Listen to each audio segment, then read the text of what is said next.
The पिछले episode में हमने देखा था कि लुयांग फाइनली लू फैमिली का एक मेंबर बन गया था और अब इस एपिसोड की स्टार्टिंग में लुयांग के पापा लू सेंगटंग ने लुयांग को कहते हैं, मैंने इल्डर टियान कियाओ से बात कर ली है, अब तुम कल से लू फैमिली के एंसेस्ट्रल ग्राउंड पे जाके कल्टीवेट कर सकते हो।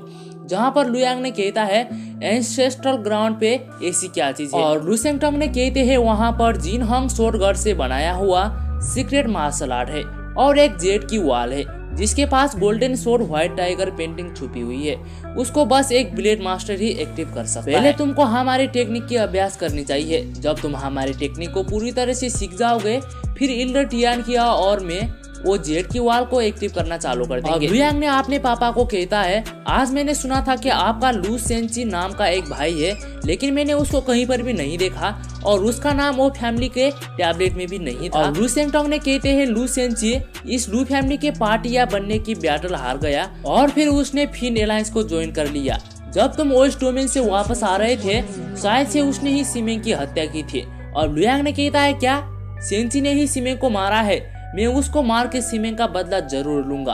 और लू सेंगटंग ने भी कहते हैं, सिमेंग हमारा लू फैमिली का एक हीरो था और वो स्वॉर्ड किंग बनना चाहता था। अगर मैंने दोबारा से कहीं पर सेंची को देखूंगा तो मैं उसे खत्म कर दूंगा और सिमेंग का बदला जरूर लूंगा। लेकिन अभी फिन एलायंस छुपा हुआ है।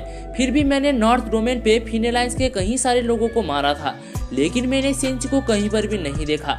उसे ढूंढना इतना आसान काम नहीं है।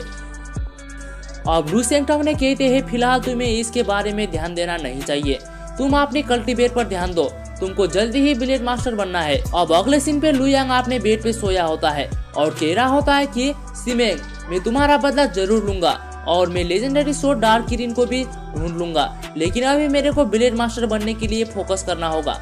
और फिर दूसरे दिन लू सेंगटंग और लुयांग एंसेस्ट्रल ग्राउंड पे आ जाते हैं और लू सेंगटंग ने लुयांग को कहते हैं, पहले तुम कौन सा स्किल सीखना चाहते हो? मैं तुम्हें थोड़ी समय के लिए गाइड करूंगा। तुम्हें कल्टीवेट करना बहुत ही आसान लगेगा, लेकिन जब तुम हाई स्टेजेस में पहुंचते हो तो वो तुम पे निर्भर करेगा। और लुयांग ने कहता है, पहले मैं व्हाइट टाइगर होली स्वॉर्ड सूत्र को सीखना चाहता हूँ। और फिर लुयांग की ट्रेनिंग शुरू हो जाती है और लुयांग ने 6 महीने में ही flying rainbow sword skill, holy tiger sword skill and sword body of the everlasting golden light skill सीख लेता है। ये देख के लू सेंगटंग भी काफी ज्यादा इम्प्रेस हो जाते हैं और लुयांग को वहीं पर अकेला छोड़ के वहाँ से चले जाते हैं। और फिर 1 साल के बाद हम लू सेंगटंग को देखते हैं जो कि बेड की मेडिटेटिंग कर रहे होते हैं कि तभी उनको पता चलता है कि उनकी फैमिली में एक ब्लेड मास्टर बन गया है। उनको वहाँ पर लुयांग का एक मैसेज मिलता है और वो लुयांग के पास आ जाते हैं। और लुयांग ने अपने पापा को कहता है, पापा अब मैं तैयार हूँ golden sword white tiger painting को एक्टिव करने के लिए। और लू सेंगटंग भी सोच में पड़ जाते हैं कि ये इतनी जल्दी कैसे ब्लेड मास्टर बन गया। और फिर लुयांग को कहते हैं, तुम अभी भी अपने प्रैक्टिस पर ध्यान दो, golden sword white tiger painting active करने की प्रक्रिया कम से कम 1 साल की होगी। और लू सेंगटंग वहाँ से चले जाते हैं और लुयांग भी प्रैक्टिस करने लग जाता है। और लुयांग को व्हाइट टाइगर की ऑरा महसूस होता है जो कि काफी ज्यादा पावरफुल था।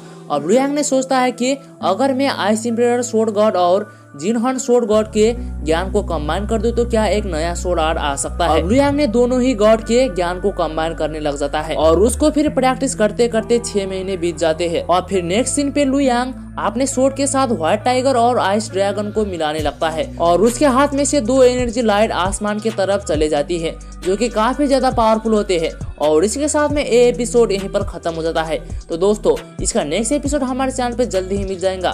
तब तक के लिए आप लोग हमारे वीडियो को लाइक और चैनल को सब्सक्राइब जरूर से कर लेना और हम मिलते हैं नेक्स्ट एपिसोड में। तब तक के लिए बाय बाय।